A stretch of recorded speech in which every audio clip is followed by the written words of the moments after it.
Cellulitis. Cellulitis is a spreading inflammation of connective tissues. It is generally subcutaneous, but the term may also be applied to pelvic, perinephric, pharyngeal and other connective tissue infections.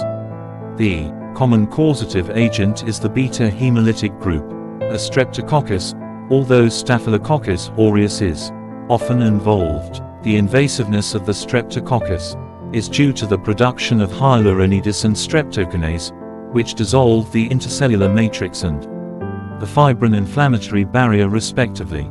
Characteristically, the skin is dark red with local edema and heat. It blanches on pressure. There may be vesicles and, in severe cases, cutaneous gangrene. Cellulitis is often accompanied by lymphangitis and lymphadenitis, and there may be an associated septicemia. Treatment: immobilization, elevation and antibiotics. Careful observation is necessary to ensure necrotizing fasciitis does not ensue. Abscess. An abscess is a localized collection of pus, usually, but not invariably, produced by pyogenic organisms. Occasionally, a sterile abscess results from the injection of irritants into soft tissues, e.g. thiopentone. An abscess commences as a hard, red, painful swelling, which then softens and becomes fluctuant. If not drained, it may discharge spontaneously onto the surface or enter an adjacent viscous or body cavity. There are the associated features of bacterial infection, namely a swinging fever, malaise, anorexia and sweating with a polymorph leukocytosis. Treatment: an established abscess in any situation requires drainage. Antimicrobial agents cannot diffuse in sufficient quantity to sterilize an abscess completely.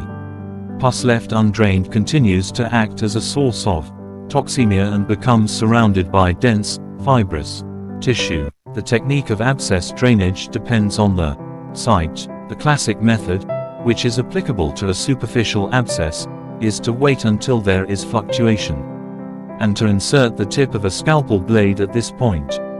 The track is widened by means of sinus forceps, which can be inserted without fear of damaging adjacent structures. If there is room, the surgeon's finger can be used to explore the abscess cavity and break down undrained loculi. Drainage is then maintained until the abscess cavity heals from below outwards, since otherwise the superficial layers can close over, with recurrence of the abscess. The cavity is therefore kept open by means of a gauze wick, a corrugated drain or a tube.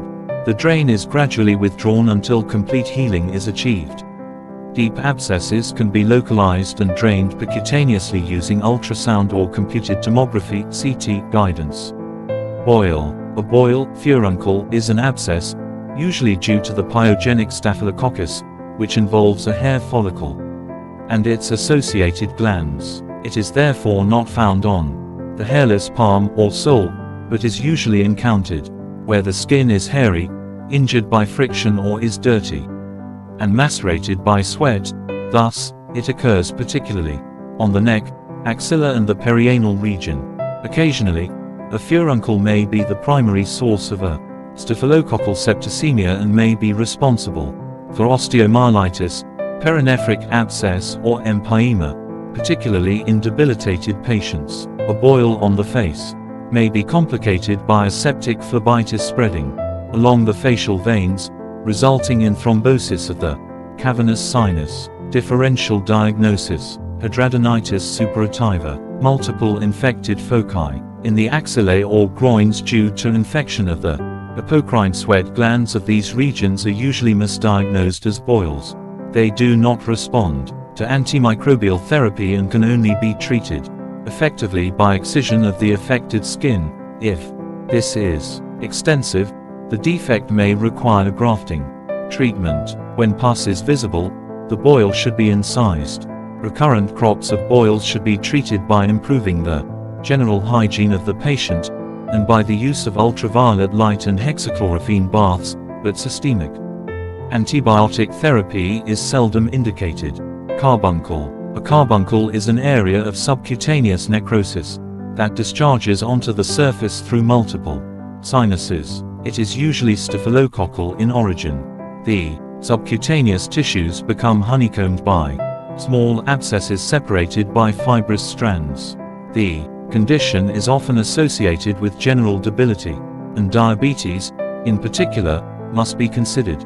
Treatment. Surgery is rarely indicated initially.